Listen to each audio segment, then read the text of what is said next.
Welcome to Virupakshi news channel. వార్తలు చదువుతున్నది RK Srinivas. ఈరోజు వార్తల్లోని ముఖ్యాంశాలు: ఢిల్లీలో అక్రమంగా మసీదు విస్తరణ, తీవ్రంగా వ్యతిరేకిస్తున్న హిందువులు. ఈశాన్య ఢిల్లీ ప్రాంతంలోని సీలంపూర్ ప్రాంతంలో మసీదు విస్తరణ తీవ్ర వివాదం అవుతోంది. బ్రహ్మపురులోని 12వ లైన్లో ఉన్న అల్ మతీన్ మసీదు విస్తరణ అంశం చాలా రోజులుగా నలుగుతూ ఉంది. ఈ సమస్య మళ్ళీ అక్కడ తెరపైకి వచ్చింది. అయితే మసీదు విస్తరణ మాత్రం స్థానిక హిందువులు తీవ్రంగా వ్యతిరేకిస్తున్నారు. మసీదు నిర్మాణమే తప్పుడు మార్గాల ద్వారా జరిగిందని మండిపడుతున్నారు. ఓ పథకం ప్రకారం, కుట్ర ప్రకారమే ఇప్పుడు మళ్ళీ మసీదు విస్తరణ అంటున్నారని ఆరోపిస్తున్నారు. అంతేకాకుండా ఇళ్లకు ఇళ్ళు అమ్మబడును అని పోస్టర్లు కూడా వెలిశాయి. దీనంతటి వెనక కుట్ర ఉందని హిందువులు అంటున్నారు. అయితే చాలా పురాతనమైన శివాలయానికి నేరుగా ఈ మసీదుకు సంబంధించిన ఓ గేటు ఉంది. దీనిని ముస్లిం పదే పదే తెరుస్తున్నారు. దీనిపై హిందువులు తీవ్ర ఆందోళన వ్యక్తం చేస్తున్నారు.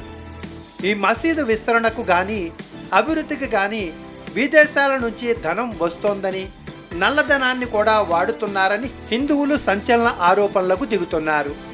కావాలనే కుట్రలో భాగంగానే మసీదు విస్తరణకు విదేశీ నిధులు వస్తున్నాయని అంటున్నారు. ఈ మసీదు విస్తరణను కేవలం మతపరమైన కోణంలో మాత్రమే చూడొద్దని, స్థానికంగా ఉండే జనాభాలో మతపరమైన మార్పులు తీసుకురావటం, హిందూ సమాజాన్ని అణిచివేయటానికే తెరపైకి తెస్తున్నారన్న విమర్శలను హిందువులు చేస్తున్నారు.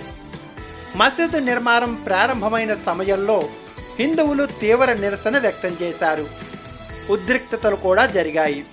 దీంతో నిర్మాణాన్ని ఆపాలని, ఇందుకు పోలీసు శాఖ జోక్యం చేసుకోవాలని కూడా హిందువులు చాలాసార్లు డిమాండ్ చేశారు.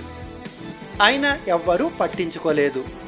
అయితే మసీదు విస్తరణకు ఇప్పటికే 2 కోట్లు ఖర్చయ్యాయని, అందుకే ఆపలేమని కూడా పోలీసులు అన్నట్లు ఆరోపణలున్నాయి.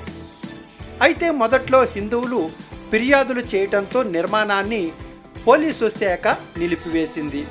కానీ మసీదు కమిటీ 2024వ సంవత్సరంలో ఢిల్లీ మున్సిపల్ కార్పొరేషన్ నుంచి అనుమతి పొందింది. దీంతో నిర్మాణం తిరిగి ప్రారంభమైంది. 2025వ సంవత్సరం ఫిబ్రవరి మాసంలో మరింత పుంజుకుంది. దీంతో మళ్ళీ ఫిర్యాదులు వెళ్ళాయి. దీంతో మున్సిపల్ కార్పొరేషన్ నిర్మాణాన్ని ఆపేయాలని ఆదేశించింది. మసీదు కమిటీకి నోటీసులు పంపింది. అధికారికంగా నిర్మాణంపై నిషేధం ఉన్న మసీదు కమిటీ పరిగణలోకి తీసుకోకుండా నిర్మాణాన్ని కొనసాగిస్తోంది. దీనిని నిలిపివేయవలసింది పోయి నిరసన వ్యక్తం చేస్తున్న హిందువులను పోలీసులు అదుపులోనికి తీసుకుంటున్నారు.